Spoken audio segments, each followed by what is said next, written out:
And good morning, everybody. I'm Tom Reller, the head of corporate relations for Elsevier and the company's official spokesperson. I use my social media profile to introduce myself and to make an introductory point. And that is that social media has fundamentally changed what I do and how my company communicates to the outside world. While I work in the same function today that I was hired for nearly 7 years ago, what I do on a day-to-day basis actually looks and feels nearly completely different because of social media. Which is to say that I still do this. I manage our company announcements and I work with media. But this is really more about what my job is about today. It's Elsevier Connect. It's our online community and information site. It's part online magazine, part content marketing, part corporate blog, but it's all about bringing our business to life and providing us with a better way to connect and communicate with the research community. Now, before I get into this, please note that my presentation is full of screen grabs, like this one. Each one is actually only a partial view of what was actually written on the page. There's a lot of text here, but I'm not trying to get you to read the text. I'm just trying to provide a visual sense for how that particular story was presented, and particularly the people who wrote it. So for the most part, just focus on the headlines of all the articles. Okay, it's fair to say that Elsevier Connect was launched in part because of the boycott. This is a visual of our initial open letter outlining our official response to it. We published it on our website, elsevier.com. And this was really the only vehicle we had to communicate about issues like this at the time. And it's admittedly a one-way dialogue going on here. Now, the boycott was rooted in a lot of issues, most of which go back many years. Discontent with Elsevier among some academics didn't originate in 2012.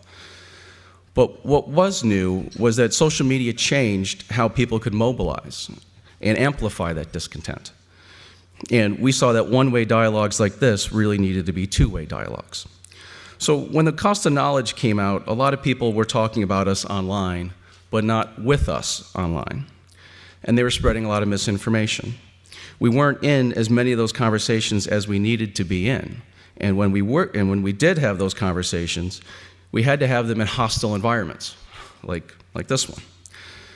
But overall, we recognized that we just weren't doing enough to demonstrate and communicate what our company and what our industry actually does to serve science. So we made a decision to engage our communities more online, to communicate what we do, and defend the value that we provide. Elsevier Connect is our way of reinventing the way we interact online with the communities in which we serve. We long had social media accounts throughout the organization, but they were field-specific and not coordinated with the master brand. Today, with Elsevier Connect as a hub, as an organization, we're far more coordinated and effective online.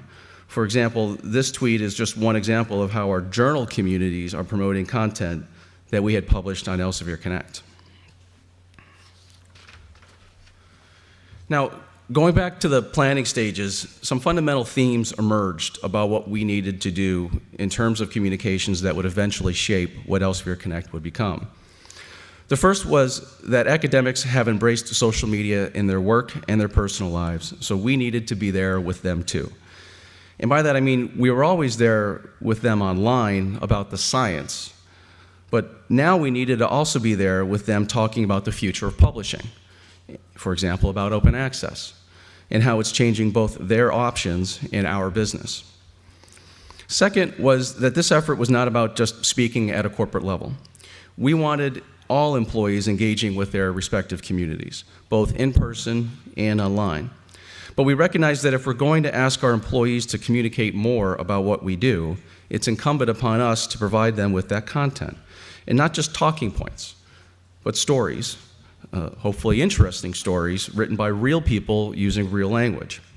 Now, this is an image of our intranet homepage. It's called Inside Elsevier. But you'll see we make it clear here where employees can go for content that they can share externally. Third, is we understood that if we're going to do this, we needed to be more open and transparent on more topics than we had previously. For example, we actually had to be willing to talk about things like the boycott. Elsevier Connect has allowed us to do a number of things we weren't able to do before. We can showcase our employees and the work that they do. We can showcase our authors and provide them with yet another forum to promote their work, and do it in a way that's current and interesting to our readers. For example, we asked one of our authors, who is an expert on counterterrorism, to write about what he thought about the Boston Marathon bombing. We use it to promote industry initiatives. For example, we interviewed the head of the Chorus Steering Committee to respond to questions arising from the initial announcement. And we promote Research for Life frequently on the site. We do use it to talk about our company in a variety of ways, everything from conveying the scale of our business to new innovations like an all-video journal. We use it to summarize conferences in a variety of ways. Conferences and symposiums our colleagues attend, for those who didn't but would still like to learn about what was discussed.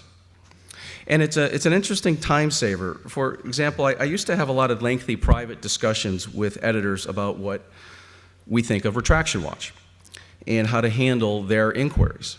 So I wrote a story about it, and now I just send our publishers and editors a link to this.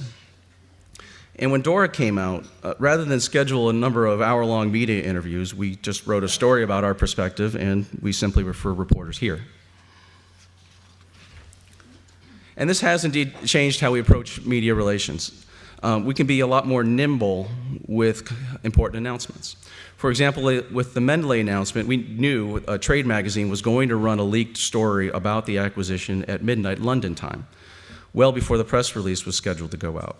And we knew social media was going to light up like a Christmas tree. Rather than issue the press release early, we simply posted the Elsevier Connect article to the comment thread and pushed it out over Twitter to anyone who read the leaked story. And with that, we felt we were able to get our messages across. In fact, most of the day one blogs and media stories that followed the original story quoted from the Elsevier Connect article and not the press release. And Elsevier Connect are more interesting to read than press releases are anyway. And while press releases are read on wire services, Elsevier Connect stories are read in an Elsevier environment, where you can easily link to other information about what we do.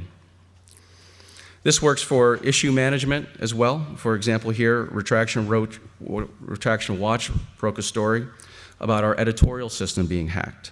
So to read about it, you had to be on the Retraction Watch website, where there's no information about us. When we had follow-up information, we posted a new article on Elsevier Connect and brought those readers back over to our environment, again, where there is more that they can learn about us. We're also using Elsevier Connect for science announcements. For example, when Cell Press announced a major cloning finding, they issued a traditional press release, but we actually got more social media attention here on Elsevier Connect, where we can use pictures, video, and other related materials in a more dynamic way than a press release. But here's my personal favorite use of Elsevier Connect. We're all familiar with those times that a reporter asks you 10 questions, then you spend 2 days writing and approving a response to, only to have a quote or two used in a story, and usually those quotes appear out of context.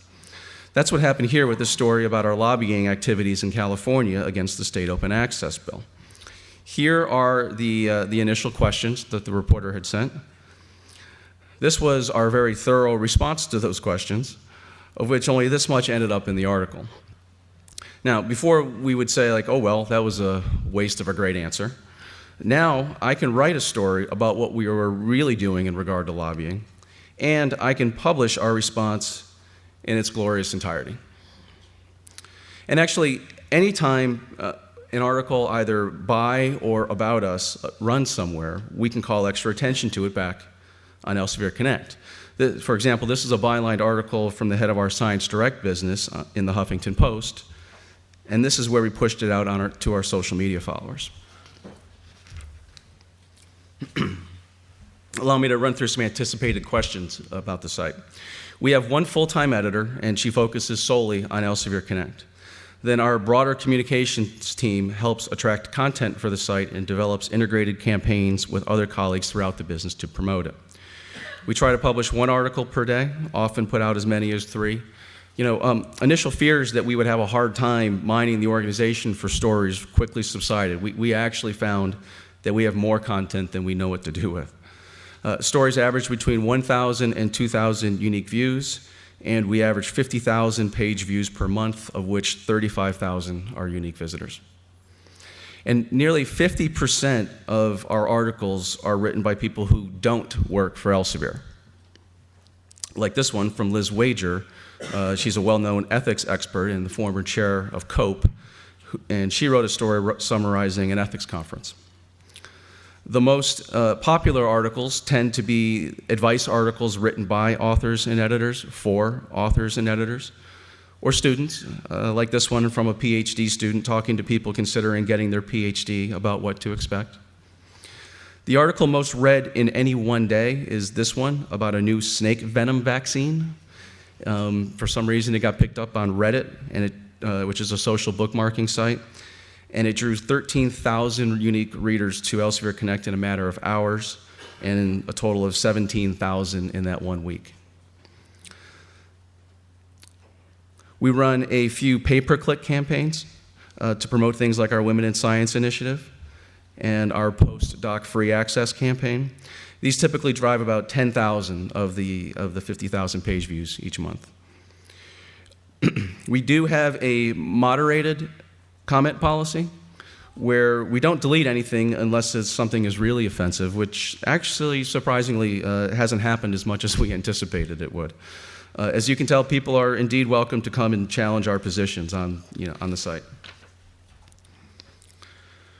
3 successes we've had with the site since launching include, first, that we actually think we have a great mix of science, product, policy, and general interest stories from within and outside Elsevier. I'm not going to suggest to you that the site doesn't have any PR spin to it, but honestly very rarely comes into play. Nearly all the content is really just great storytelling for people who love to learn about science.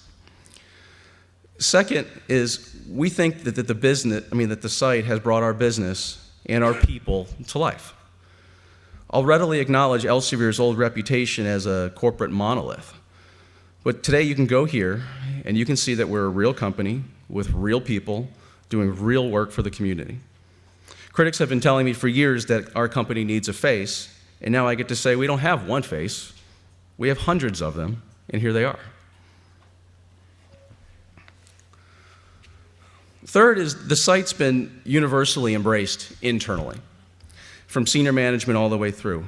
It's made us more coordinated and effective when promoting stories or events through multiple Elsevier communications channels.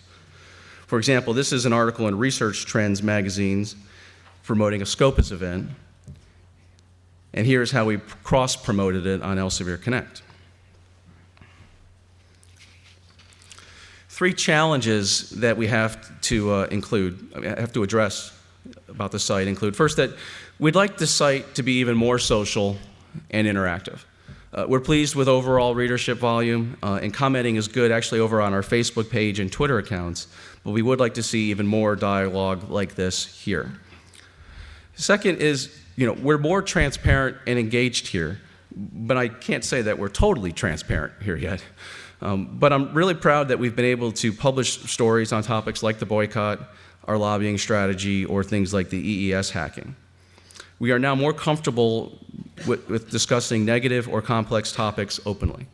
For example, this is an article about working with editors that mentions that sometimes we actually have to fire them. It's not a pleasant topic, but it helps people understand one of the things that we do to help support the scholarly ecosystem. Our third challenge is to figure out how to scale the site. Right now, readership is primarily focused in North America and Europe. We need to figure out how to expand to APAC, Latin America, and EMEA. For example, today we write articles like this about our business in China, but the question is, how can we develop a full Elsevier Connect hub in China? In closing, I have just 3 points for my industry colleagues to take away from this. First is I want to reiterate that social media has fundamentally changed the communications landscape, and actually in a good way. We no longer need to only go through intermediaries to get our messages across. In other words, we still look to do things like interviews in our trade press, but we're far more interested in reaching our audiences with those stories here. Secondly, telling our industry story is really critical in scholarly publishing today. These are important times, and there's a lot of change taking place. I think we can all agree that the industry has done a poor job communicating about what it does in the past, but social media affords us an opportunity to change that. An emphasis on all, as it's really important that it's not just the large houses that are doing this sort of thing. Everybody needs to engage. And that brings me to my third point and final point, which is that every publishing organization can do this in their own way and at their own scale. It's achievable primarily because colleagues in all of these organizations want to talk about what they do and defend the value that they provide. They just need more encouragement from their leadership to help them do it. There's a really vigorous debate taking place online today. Let's encourage as many of our colleagues as we can to engage in it. Thank you.